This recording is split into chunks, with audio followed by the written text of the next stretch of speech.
اللهم صل على سيدنا محمد النبي الأمي وآله وسلم تسليما. الحمد لله وكفى وسلام على عباده الذين اصطفى.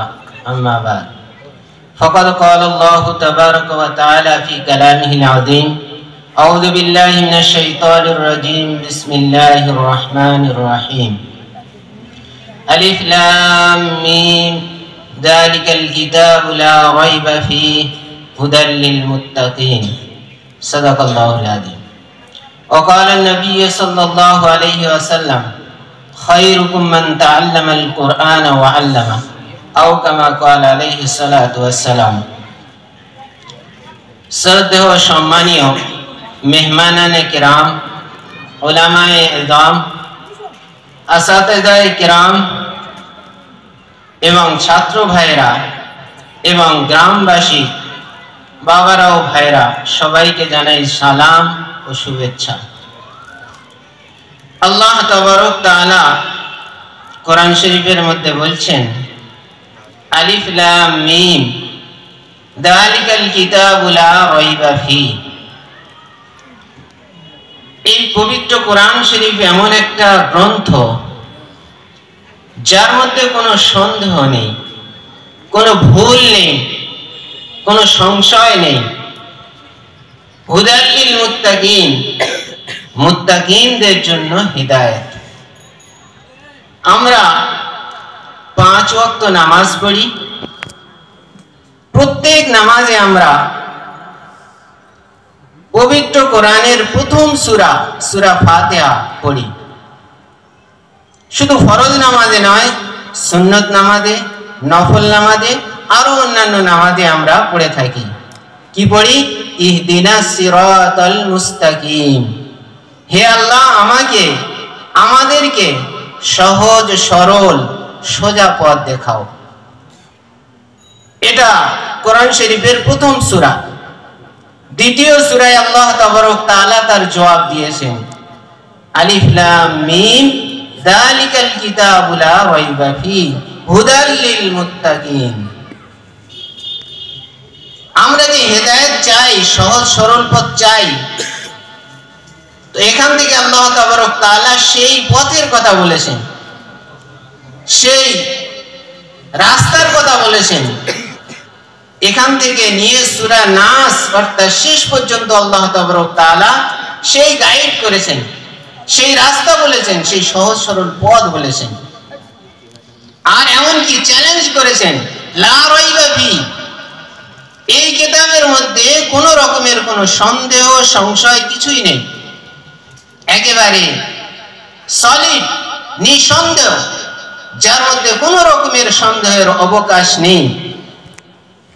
কিন্তু কেউ যদি সন্দেহ করে, কেউ যদি বলে যে হ্যাঁ এই কোরআনের মধ্যে ভুল আছে, তার দিকে আল্লাহ তাবারক তাআলা চ্যালেঞ্জ করেছেন, ওয়াইন কুনতুম ফি রাইবিম মিম্মা নাযালনা আলা আবদিনা ফাতু বিসূরাতিম মিন মিসলি।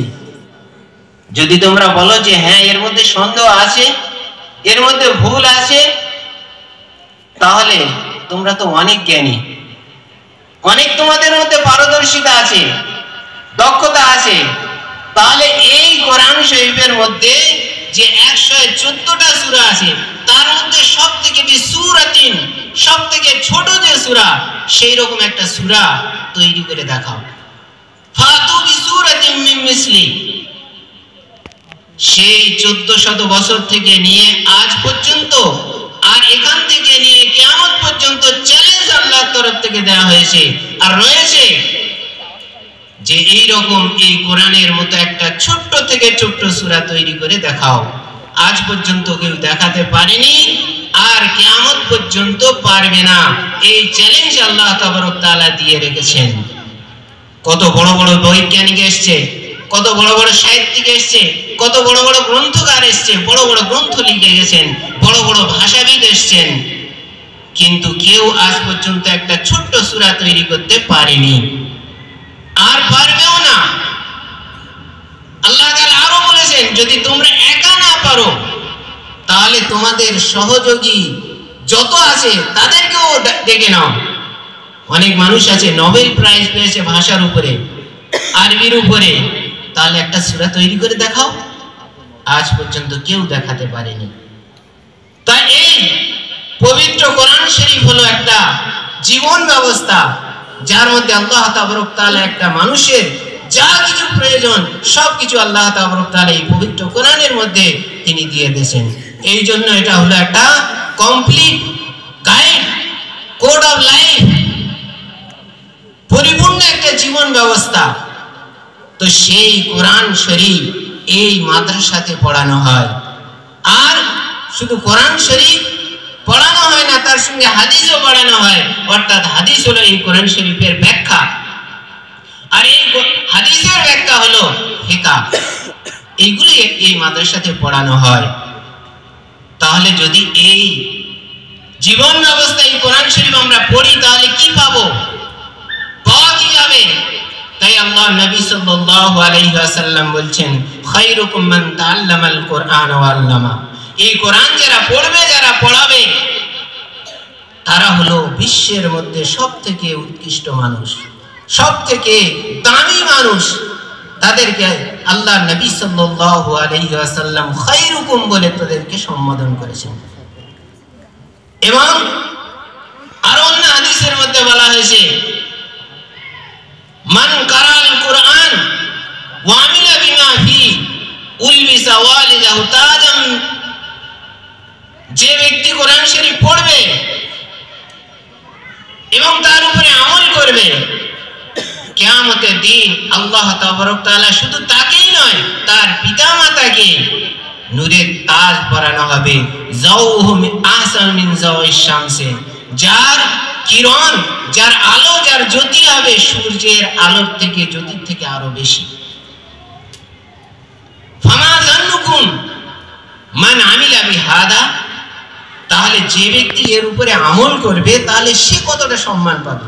তার পিতামাতার যখন এত সম্মান, তাহলে তার কত সম্মান হবে, সেটা আল্লাহ তাবারক তাআলা, আল্লাহ নবী সাল্লাল্লাহু আলাইহি ওয়াসাল্লাম সেটা বলে দেননি, বরং সেটা অনুমান করার কথা বলে দিয়েছেন। ফামা যান্নুকুম, তোমাদের কি ধারণা হতে পারে, কত পুরস্কার পেতে পারে? তো যদি আমরা আমাদের ছেলেপুলেদেরকে, আমাদের সন্তানদেরকে, আমাদের নাতিপুতিদেরকে, আমাদের ছেলেদেরকে যদি এই মাদ্রাসায় পড়াই, তাহলে এই সম্মান আমরা অর্জন করব, এই সম্মান আমরা পেতে পারি। আরো একটা হাদিসের মধ্যে আল্লাহ নবী সাল্লাল্লাহু আলাইহি ওয়াসাল্লাম বলছেন, মান কারাআল কুরআন ফাস্তাযহারাহু ওয়া আল্লা হালালাহু ওয়া হারামা হারামাহু আদখালাহুল জান্নাহ। যে ব্যক্তি এই কোরআনকে পড়বে, এর হালালকে হালাল মনে করে তার উপরে আমল করবে এবং হারামকে হারাম মনে করে সেগুলো বর্জন করবে, আল্লাহ তাবারক তাআলা তাকে জান্নাত দান করবেন। সুবহানাল্লাহ। আরো আল্লাহ নবী সাল্লাল্লাহু আলাইহি ওয়াসাল্লাম বলছেন যে শুধু এতটুকুই নয়, বরং শাফাআল্লাহু ফি আশরাতিন মিন আহলি বাইতিহি কুল্লুহুম কদ ওয়াজাবাতনাহুম নার। তার খানদানের মধ্যে, তার বংশের মধ্যে 10 জন ব্যক্তিকে আল্লাহ তাবারক তাআলা তার সুপারিশে জান্নাত দান করবেন, যাদের জন্য জাহান্নাম ওয়াজিব হয়ে গেছে। কত বড় পুরস্কার! যাদের জাহান্নাম ওয়াজিব হয়ে গেছে, সেই সমস্ত লোকেদের জন্য, সেই সমস্ত আত্মীয়দের জন্য যখন সে সুপারিশ করবে, তার সুপারিশকে গ্রহণ করে নিয়ে তাদেরকে জান্নাত দেওয়া হবে। এই জন্য এই কোরআন শরীফের এই হলো মাদ্রাসা। এই কোরআন শরীফ পড়ানো হয়, কোরআন শরীফের ব্যাখ্যা পড়ানো হয়, হাদিস পড়ানো হয়, ফিকহ পড়ানো হয়। এর এত বড় ফজিলত। এই জন্য এই মাদ্রাসায় আমাদের সর্বরকমের সহযোগিতা করতে হবে। আমাদের অর্থ দিয়ে, শ্রম দিয়ে, পরামর্শ দিয়ে, সব কিছু দিয়ে আমাদের সহযোগিতা করতে হবে এবং আমাদেরকে সন্তান দিয়ে, ছেলেপুলেদেরকে দিয়ে এখান থেকে আমাদের সেই সম্মান অর্জন করতে হবে, তার অংশ আমাদের অর্জন করতে হবে, গ্রহণ করতে হবে। তাহলে আমরা দুনিয়া এবং আখিরাত উভয় জগতে আমরা কামিয়াব হয়ে যাব এবং আমাদের একটা জরিয়া হয়ে যাবে, মুক্তির একটা পথ আমরা পেয়ে যাব, একটা সম্বল আমরা পেয়ে যাব। আল্লাহ তাআলা আমাদের সবাইকে আমল করার তৌফিক দান করুন।